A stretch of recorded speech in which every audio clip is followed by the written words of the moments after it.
Looking for no bullshit conversation about mental health? Find Learn from People Who Lived It wherever you get podcasts. Search it using all one word. Learn from People Who Lived It. Welcome to another episode of Learn from People Who Lived It. Well, this is it. Look at that guy on the right. That is, let me get it tight on him. That is Sam Bradford, former Learn from People Who Lived It contestant. Is that what we call them? Contestants? Yeah, I think so. Was coming on the podcast like being on a game show? Yeah, I got a prize. I got to hang out with some famous people, That's great. So good. So good. Well, listen, guys, welcome to 4th of July week here on our podcast. Sam and I have been working on a really cool project together, and we were kind of in the middle of brainstorming, and as typical for our brains, we went off on a mad tangent, and I was like, hey, why don't we just record an episode to Learn from People Who Lived It really quick? And you were down, and we found a topic that we want to discuss today. So we'll jump into all of that in a couple of moments. But how are you, man? How are things? You've just left a big job. You're starting a new adventure. Like, hit me with your truth, man. How are you feeling right now? Yeah. I mean, it's exciting. There's so much on the horizon that's like just exciting and new. And then at the same time, there's these voices that I remember talking about with you on the podcast that show back up, right? Those voices that you're not good enough. You're not smart enough. You're never going to figure this out. Why would people want to work with you? And so it's these two things happening simultaneously, and learning how to listen to the right voices, how to lean on the right friends, how to find the right support, and just continue to, like you said it earlier, just take one step in front of the other and just keep moving forward. That these two shall pass. These things will pass, these feelings, this excitement, and also this fear.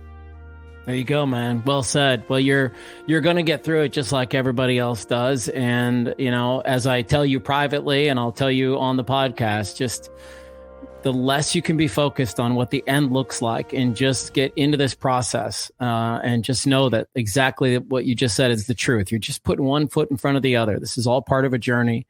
You're going to be in good shape. Well, listen, I want to jump into our podcast. It is the 4th of July week. And you and I were talking, and we were like, all right, it's Independence Day. It's Independence Week right here in America, right? And it's so much more than fireworks, parades, barbecues, carnivals, fairs, picnics, concerts, baseball games, family reunions, political speeches. It's so much more than that. At its core, to be independent means to be free from outside control, to not depend on another's authority, to not belong to or be supported by a political party, not depending on another for livelihood or subsistence. And that's the one that hit you and I. It's like, that's what we should talk about today. How can we all do a better job of being independent and not relying on everybody else to set up the way that we feel? To not depend on other people for our own livelihood and subsistence. Like, we can create that for ourselves. And I love that we're going to jump into this right now, Sam, because very much so, this is what you're dealing with right now. Yeah. This is the thing. You mentioned those voices. The voices are that dependence on other people's appreciation, approval, attaboys, call it what you want, man. But how do you find that for yourself? So let's kick this around a little bit. So as I serve up those definitions, what pieces hit you? All of them. I mean, that's the hard truth, is that the approval, the attaboys, the, hey, you're doing a good job, or I connect with you on these things, are all things that I'm looking for. And the hard part is that when I'm dependent on those things, when I get them, I feel better than I really am. And when I don't get them, I feel worse than I really am. And really, I'm at the throes of whoever I interact with that day. Do you think I'm great? Do you like me? Then I'm really great, and I love myself. Do you not think I'm great? Do you not like me? Then I'm an idiot and I should just run away. And so these things are just real. And so when we were talking about it earlier, I love it. The idea of independence, and not just from a nation and not just from these other things, but independence from just the things that I think I need from other people. Right. And how do I be free of those things and learn that I have power and control over the things that I go through and that I feel. Yeah, I almost wish that we had Dr. Frank Bavacqua or Dr. David Lycan with us, because I would love to talk about codependency. I would love to talk about why, it is the way it is. And I think I've done enough of these podcasts. I mean, I was thinking about this the other day. I just came back from Hartford, Connecticut, where I went out to visit my friend. And on the way back, I was kind of thinking, I've interviewed hundreds of people and talked to every one of these people about the worst moments of their life and talked about the impact that had on their teenage years, their 20s or 30s, their 40s, their 50s, their 60s. Like, I've interviewed people that are in their freaking 70s and are still dealing with it. They're still, it's still showing up for them. And so at the end of the day, I blame a faulty operating system. That's it for me. And I challenge you, and I challenge me, and I challenge everybody listening to really take a close look at that operating system and figure out what parts of it are working for you and what parts aren't, and then go to work on those things. I might have even said to you this morning when you and I were talking, it was like, well, then if your life kind of feels crappy, just do something different today than you did yet. That's it. I mean, it's just simple things, right? And I think that so many times you guys said it, you and Chris on I needed that. But sometimes when you're standing at the base of the mountain and you're looking at the summit, it's overwhelming. It's like, how in the world are we going to get up there? And you guys so eloquently put it, of just one foot in front of the other. You focus on small goals that lead to a small win. And those small wins start to accumulate, and you start to really build this momentum of like, hey, I can do these hard things one piece at a time. It's not a matter of tackling the whole thing at once. And I've absolutely been there on many backpacking trips where I thought, there's no way I'm going to make it. There's no way. And it was just that keep putting one foot in front of the other. And eventually we get there, and I'm astounded that we made it. Yeah. Well, and just so you know, like I'm feeling a lot of the same things you're feeling right now. I mean, this is part of the process of blowing up what you built. And, I've been having a lot of thoughts over the last probably 3 or 4 months, just about like, why did you walk away from that very successful career you had? Like, why did you, and then examining that more and trying to figure out, did you walk away for the right reasons? Was there a way to hold on to that? Or was there a way to pivot? Did you need to walk away from it as harsh as you did, as cold as you did, all of those things? And I kind of land on yes. I think in my case and in my point, in my time, I didn't have a choice, but it doesn't mean that it's made this thing easier. In fact, it's been really, really challenging. I was telling Sam earlier that, I used to be the guy who I took care of everything. Like people that, we made decent money, and it was like, if we go out to eat, I'm going to take care of it. If we're going to go do this, I'll take care of it. And I loved that, especially growing up without any money, like we grew up, and it's a nice feeling to be able to do that for other people. And now I kind of need to sit back and let that happen for myself. And I haven't pulled out my credit card and offered to pay for a lunch in a while. And that stings a little bit. That stings my pride a little. It hits my self-worth a little bit. It hits my value a little bit. And I too, Sam, similar to you, went from a job where every day there was praise. Every day there was somebody saying something great or complimentary or whatever you want to call it. And now there's weeks that go by without anybody giving a shit.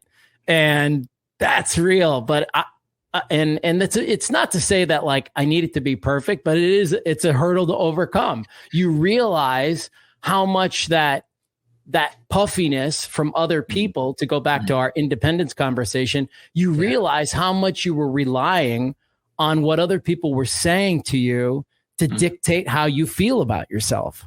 Mm-hmm. Yeah, that's gold right there. And man, when we can be aware of it, we can have independence. We can have that freedom that comes with independence of, I don't need you to like me. I don't need you to want me. I don't need you to have thoughts, like good thoughts about me. If you do, that's cool. And if you don't, that's cool too.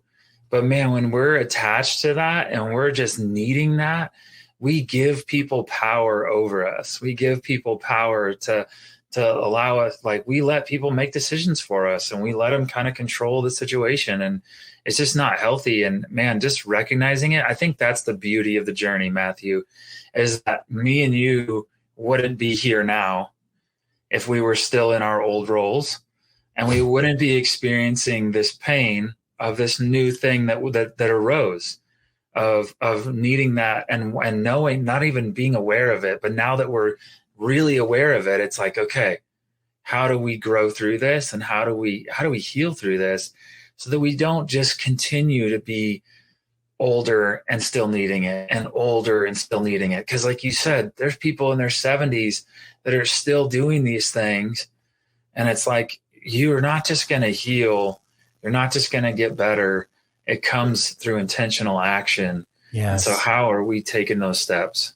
Yeah, that's such great. Well, what you just said is gold too, man. It boils down to what Dr. Dave and Frank and every other psychologist will tell you, is that eventually you just got to go right through that thing. And that's the end of the story. You just got to go right through it. And then there's this other piece that I'm starting to get better at trusting. Talk about how you feel about the statement of, I let go. I trust that where I'm at right now is exactly where I'm supposed to be. I don't love it. It's hard. It's not as easy as the way it was 2 years ago, 5 years ago, 10 years ago, but I let go. I mean, I trust the process of life. I have these mala beads that I carry with me everywhere I go. And when you see me running my mala beads, if I'm around you ever and I'm doing this, I am in my head going, I let go and I trust the process of life, because my mind is starting to say some bullshit to me that I do not need to hear in that moment. And I need to let go. And the beads help me kind of let go. They help me. They remind me. And that gets to one of the things that we could talk about next, which is tools. I mean, literally it's the way to intentionally move through it and to change your operating system is to use the tools that you've learned. Mm-hmm. And I'm really, really, really good at, as are many other people, telling everybody else what they should do. I've got real clarity on that. And damned if I don't do a shitty job of putting that same stuff into my life before. Now I'm doing a much different and better job of that. Tell me how you feel about that statement. I mean, I feel like you're reading out of my diary, I feel I could coach so many people on all these things and give them just clarity and just amazing stuff. And then when it comes to myself, I don't know how to take care of myself. I stress about things. I overthink things. I overcomplicate things that are pretty simple. Mm-hmm. And I don't know how to make time for myself. And that's tough. Just using the tools and just keeping it simple, not overcomplicating. But Matthew, that's it 100%. And I want that so bad for myself. And I want that so bad for my family. And just realizing that, like, I can spend my whole life helping everybody around me. But if I don't spend time working on myself, then I won't be a blessing to my friends. I won't be a blessing to my family, and I won't be a blessing to myself. And so I need to take that time and that uncomfortable.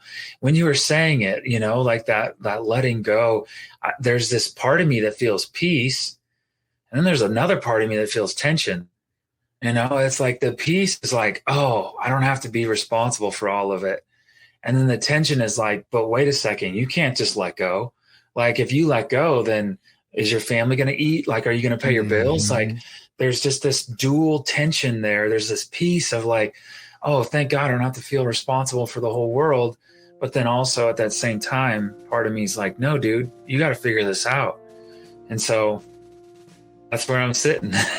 Yeah. Well, and we should say, figure this out again, right? The good news is that you've done an awful lot of work, Sam, as have I. We've both improved our outlook and our perspective and our inner selves exponentially, and have gone through so much and have overcome so many things. And it's actually one of the reasons that we've come together for a new project. And if you're watching the video version of this, I'm just going to throw up a couple of slides, because Sam and I have come together to do what both of us do the best and do it together. And so we've come up with Bradford and Blades. It's a consultancy where we would love to help other small businesses level up their leadership and prevent burnout. And so this is a little bit of the slide. You know, we encourage folks, and we're happy to email this to anybody that wants to see it, but we send you this, you check the boxes. If you check more than 2, you need us. We've worked with a lot of great people along the way. This is a little bit about who we are and what we do. It's too small on the screen for people to read, but I'll tell you what, if you want, I'm going to throw up a QR code right now. If you just want to take a picture of that, and that'll take you right to that flyer you just saw, and we can get started and have that conversation about what's right for you guys and what you need to do next. But Sam, I know you got to run and go to another meeting. That's cool. Have a great day, and a super happy 4th of July week.